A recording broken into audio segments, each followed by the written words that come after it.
Protesters in Bangladesh have forced Prime Minister Sheikh Hasina to resign. Over the last month, riots against her government's policies increased in intensity, eventually escalating into full-blown violence, which led to over 300 deaths. After resigning, Hasina and her sister flew to India on a military helicopter.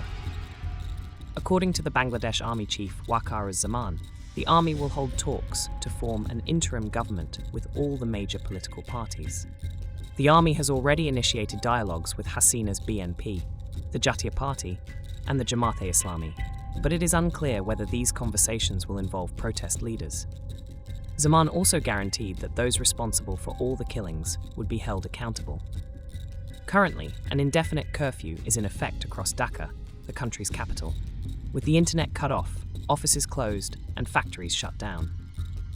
Halfway around the world, riots by far-right protesters have spread across the UK following a knife attack in Southport, a northwest seaside town, where 3 were killed at a children's dance class.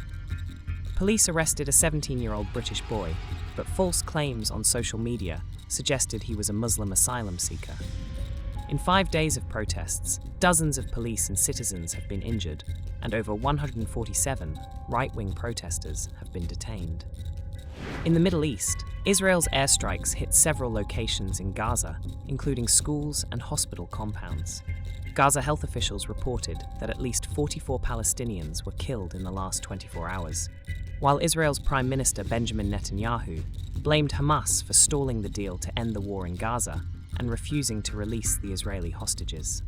In Japan, the stock market has recorded its biggest loss in 37 years.